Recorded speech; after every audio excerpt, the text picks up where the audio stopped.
Hello everyone and welcome to Best Side Cycling. Today I'd like to go over two recent improvements to Seattle's cycling infrastructure through the Even Better Bike Lane program, what they call precast parking stops on the left and then armadillos on the right. We're going to go to these two very different Seattle locations to go over the changes as well as compare the riding experience between the two. So let's get right into it.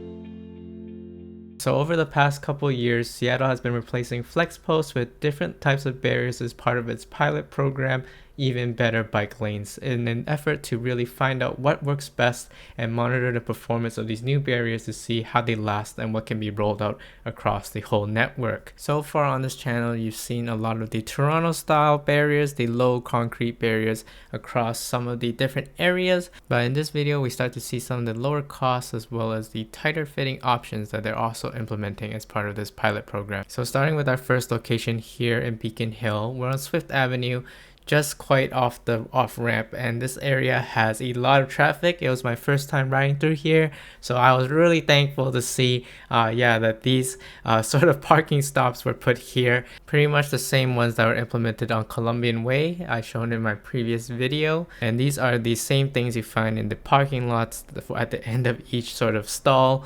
So yeah, just repurposing them for really better protection here. And this is going to run for about 2 miles all the way to Othello when it's fully complete.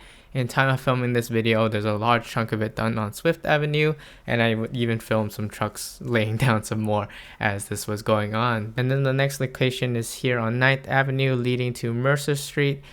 This is a very popular cycling commuting corridor going into downtown, and the changes are really quite small. As you'll see here on the left, you'll start seeing these Zilka zebra armadillos there on the ground as they're sort of spaced out, and right now there are some cones in between, presumably to act as some vertical delineation as well.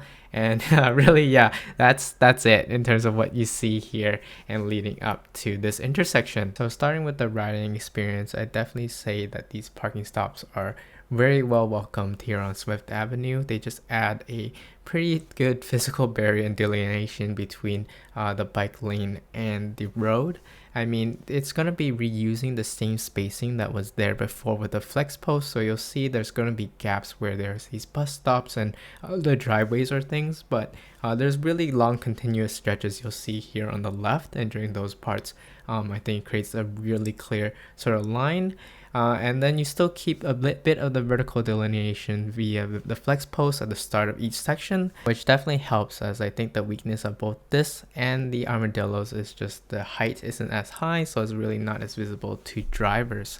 And now moving back to the armadillos, definitely the riding experience is a little bit more like the buffered bike lanes. It's pretty well exposed, good amount of gaps a car can probably get through, so it's just like maybe without these cones, I'm not sure how much of a big effect these are going to have on cars, on stopping them from coming into the intersection, but they aren't necessarily without its merits, as you can see just how simple they are to install, and I presume how sort of tight fitting spaces they will also fit in as well. And when I was walking on them and trying it out, they are really quite durable, probably much more durable than a flex post. And lastly, I'll call out, as we get closer to the intersection here, you'll notice that the placement gets a lot more dense and can serve as a deterrent against right hooks. So overall, I think it's really great that the city is really taking steps to try out these different materials and techniques to see what really works and if they're actually a lot more durable than the flex post before. I assume there's going to be a lot of learnings from this, and overall I think it's a good idea that the city has just more different tools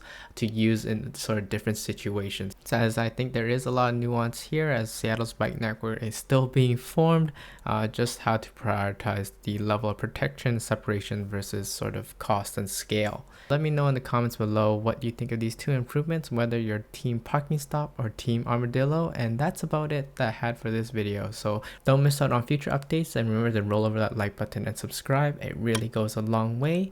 And yeah, keep riding safe, and I'll see you all in the next video.